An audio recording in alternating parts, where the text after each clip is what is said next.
ధన్యవాదాలు అధ్యక్ష. మా పలాస నియోజకవర్గం ఎక్కువ మంది మత్స్యకారులు ఉండే వజ్రపుకొత్తూరు మండలంలో 2019 సెప్టెంబర్ 4న అప్పటి శాసనసభ్యులైన అప్పలరాజు గారు ఫిషింగ్ ల్యాండ్ ప్రపోజల్ అని చెప్పి అక్కడ అట్టహాసంగా శంకుస్థాపన చేయడం జరిగింది అధ్యక్ష. 2020 ఆయన మత్స్యకార శాఖ మరియు పశువుల శాఖకి మంత్రిగా ప్రమాణ స్వీకారం చేయగానే ఆ ఫిష్ ల్యాండ్ని జట్టిగా మారుస్తున్నామని జీవో నెంబర్ 199 ద్వారా దాదాపు 11,90,00,000 దానికి శాంక్షన్ చేశామని మత్స్యకారులకి ప్రలోభ పెట్టడం మాత్రం జరిగింది అధ్యక్ష. అక్కడైతే 5 సంవత్సరాలు ఆ ఏదైతే ప్రతిపాదిత స్థలం ఉందో దాని చుట్టూ ఒక చిన్న సైజు చైనా వాళ్ళైతే కట్టారు తప్పితే ఎటువంటి పనులు జరగలేదు అధ్యక్ష. సదరు మంత్రి వారికి అడగడం ఏంటంటే నిజంగా ఆ గవర్నమెంట్ లో అక్కడ జట్టిగా ప్రతిపాదన అనేది జరిగిందా, జరిగితే దానికి శాంక్షన్ చేసిన నిధులను ఏం చేశారు? ప్రస్తుతం ఇప్పుడు అక్కడైతే మత్స్యకారులకి ఆ జట్టి అవసరం చాలా ఉంది అధ్యక్ష. ఒకవేళ ఆ ప్రతిపాదన ఉంటే అది మీ డిపార్ట్మెంట్ వాళ్ళు దాన్ని టేక్ ఓవర్ చేస్తారా లేదా ఫిషింగ్ డిపార్ట్మెంట్ వాళ్ళు ఫిషరీస్ వాళ్ళు టేక్ ఓవర్ చేస్తారా? దయచేసి దాన్ని పూర్తి చేసి మా వజ్రపుకొత్తూరు ముఖ్యంగా మంచినీళ్ళపేట నువ్వుల రేవ్ అనేది చాలా పెద్ద పంచాయతీల అధ్యక్ష. మత్స్యకారులకి వారికి ఆ జట్టి అవసరం ఉంది. అది పూర్తి చేస్తే ఆ మత్స్యకారులకి చాలా అండగా నిల్చునే అవసరం మనకు వస్తుంది అధ్యక్ష. దయచేసి దాని మీద వివరణ ఇవ్వాల్సిందిగా సదరు మంత్రి శాఖ వారిని కోరుకుంటున్నాను అధ్యక్ష. ధన్యవాదాలు అధ్యక్ష. కాగిత కృష్ణప్రసాద్ గారు. ధన్యవాదాలు అధ్యక్ష. మన ప్రభుత్వం వచ్చిన తర్వాత మరి మచిలీపట్నం పోర్టు చాలా వేగంగా పనులు జరుగుతూ ఉన్నాయి అధ్యక్ష. త్వరలో మరి అది పూర్తిగా వస్తూ ఉంది కాబట్టి అధ్యక్ష మాని పెడ నియోజకవర్గం మరి మచిలీపట్నం పోర్టుకి అత్యంత సమీపంలో ఉంటుంది అధ్యక్ష. అయితే అధ్యక్ష మరి పోర్టుకు సంబంధించి ఏదైనా పోర్టు ఆధారిత పరిశ్రమలు ఏవైనా మా పెడ నియోజకవర్గం పెట్టే ఆలోచన ఏమైనా చేస్తూ ఉన్నారని అడుగుతా ఉన్నాను అధ్యక్ష. అలాగే మా దగ్గర ఉన్నటువంటి నేషనల్ హైవే ఏదైతే ఉందో దానికి పోర్టుకి అనుసంధించే విధంగా ఏదైనా రహదారులు నిర్మిస్తూ ఉన్నారని చెప్పేసి మీ ద్వారా గౌరవ మంత్రి గారిని అడుగుతా ఉన్నాను అధ్యక్ష. ధన్యవాదాలు అధ్యక్ష. బొమ్మిడి నాయకర్ గారు.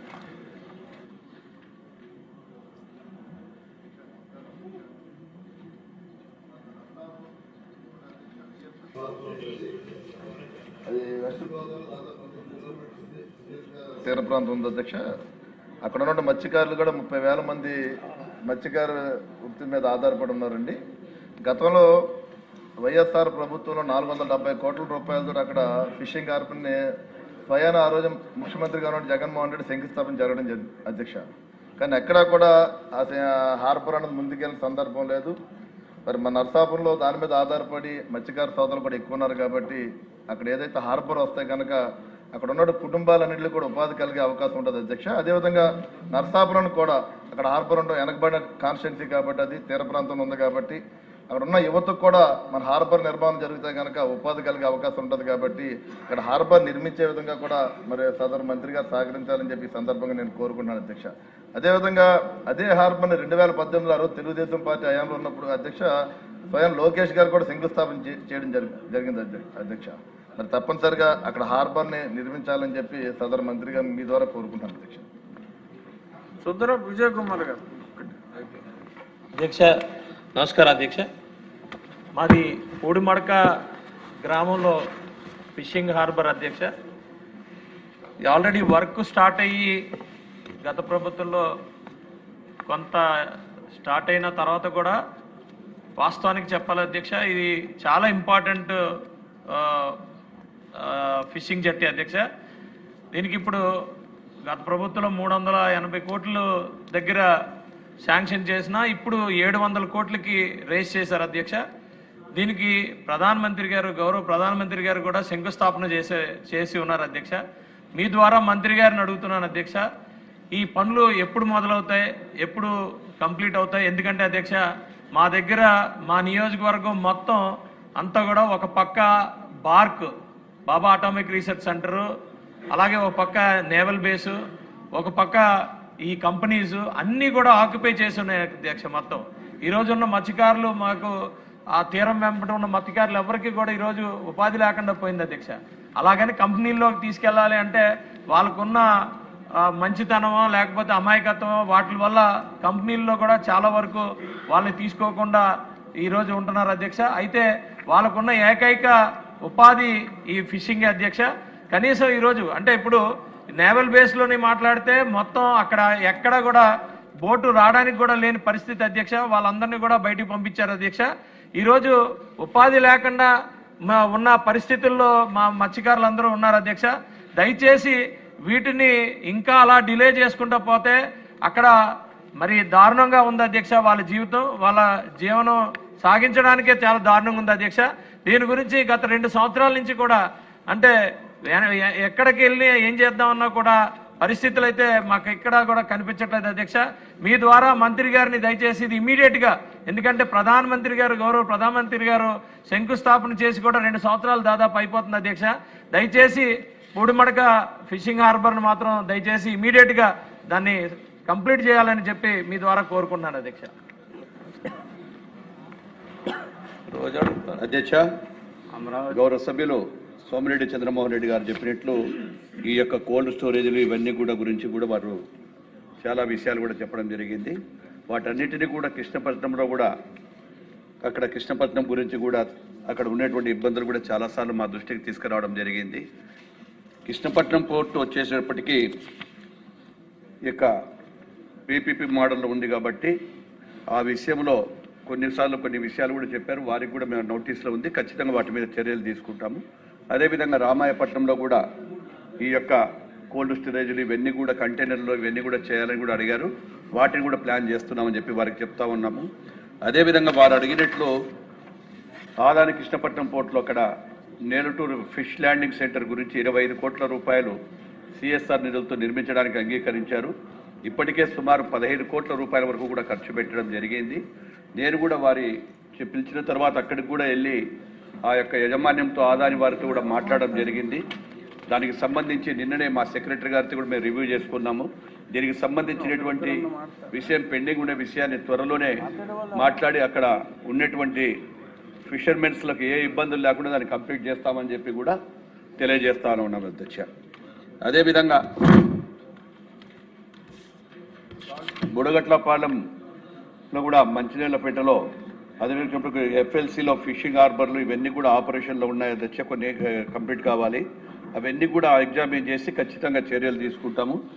అదేవిధంగా నర్సాపురం ఎమ్మెల్యే గారు అడిగారు, బియ్యప్తిప్ప ఫిషింగ్ హార్బర్లో నుండి ఎఫ్ఎల్సీగా మార్చడం జరిగింది, అది కూడా వారికి తెలియజేస్తూ ఉన్నాము.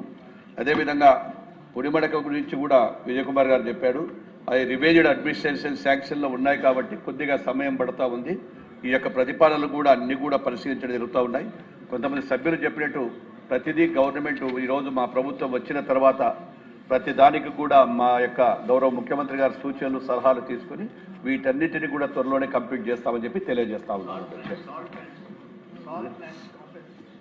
సాల్ట్ ల్యాండ్స్ కూడా కాంపెన్సేషన్ చూశారు, అది ఎంతవరకు అనేటువంటి కలెక్టర్ గారు కూడా పంపించమన్నారు, రేటు కూడా చెప్పడం జరిగింది. వాటిని కూడా త్వరలోనే కంప్లీట్ చేస్తామని చెప్పి తెలియజేస్తా ఉన్నామండి. అడిగిన అన్ని ప్రశ్నలకి కూడా చాలా చక్కగా జవాబు చెప్పారు మంత్రి గారు, ధన్యవాదాలు. ప్రశ్నోత్తరాల సమయం ముగిసింది. చంద్రమోహన్ రెడ్డి గారు. థ్యాంక్స్ దిశ. దిశ, ఇప్పుడు మాకైతే జుబుల్దిన్న ఫిషింగ్ హార్బర్ మన గవర్నమెంట్ రాగానే 100% పూర్తి చేశారు, ఆల్మోస్ట్ 98%. దానివల్ల చాలా ఉపయోగం ఉంది దిశ. సరే, ఇక పోర్టుల విషయం కూడా సోదరులు చెప్పారు. ఆల్మోస్ట్ రామాయపట్నం 81.4%, అది కూడా మా నెల్లూరు జిల్లా రిలేటెడ్ పోర్ట్ అధ్యక్ష. నేను కొన్ని మంత్రి గారి దృష్టికి తీసుకురావాల్సింది ఏంటంటే, ఈ ఫిషింగ్ హార్బర్స్లో cold storage and processing units important అధ్యక్ష. దానివల్ల మత్స్యకారులతో పాటు ఆక్వా రైతులకు కూడా ఉపయోగపడుతుంది. ఇది cold storage and processing units in fishing harbours ఉండేటట్టుగా చూసుకోవాలని చెప్పేసి కోరుకుంటున్నాను అధ్యక్ష.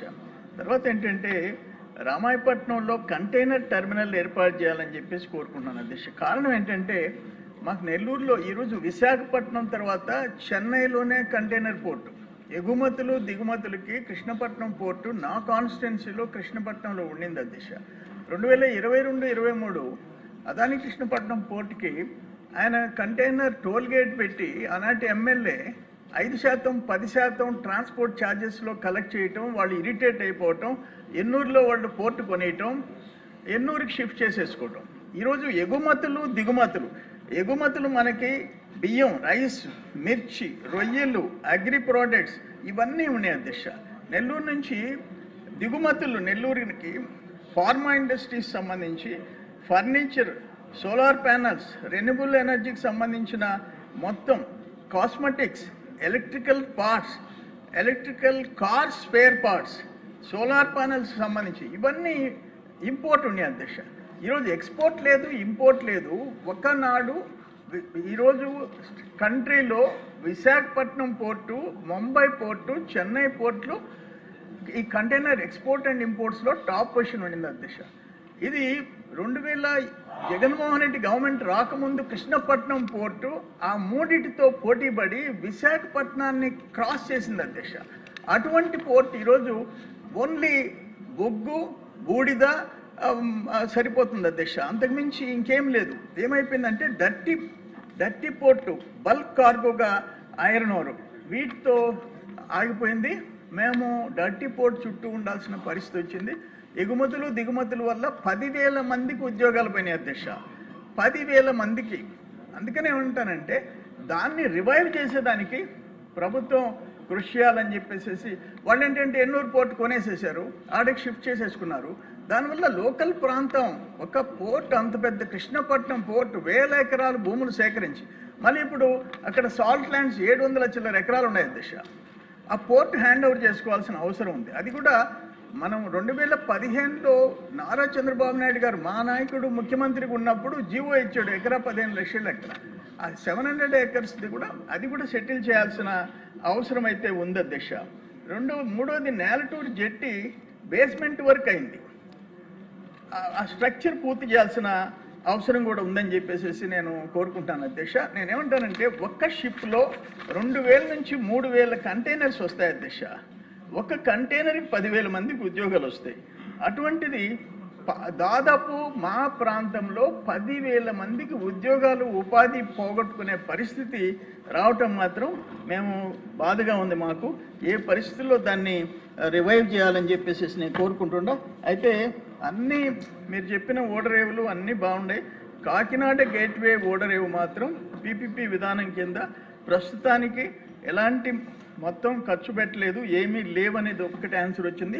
కొరవన్నీ బ్యూటిఫుల్గా 90%, 100% రామాయపట్నం, మచిలీపట్నం, మూలపేట, కాకినాడ ఇవన్నీ బ్రహ్మాండంగా జరుగుతుంటాయి పోర్ట్లు. హార్బర్స్ కూడా జువ్వలదిన్నె, నిజాంపట్నం, మచిలీపట్నం, ఉప్పాడ మంచి పర్సంటేజ్లు 90-80% ఉన్నాయి. నేను అభినందనలు తెలియజేస్తున్నాను. మా కంటైనర్ పోర్టు రివైవల్ కావాలని కోరుతున్నాను. రామాయపట్నంలో కంటైనర్ పోర్టు ఏర్పాటు చేసే విధంగా ఆలోచించాలని చెప్పి మీ ద్వారా కోరుకుంటున్నాను. గౌతు శిరీష్ గారు, ఇక్కడ ఆల్రెడీ ఇంకో 2 ఉన్నారండి ప్రశ్న అడిగిన వాళ్ళు. సారీ, ముందు వారికి ఇవ్వాలి అవకాశం.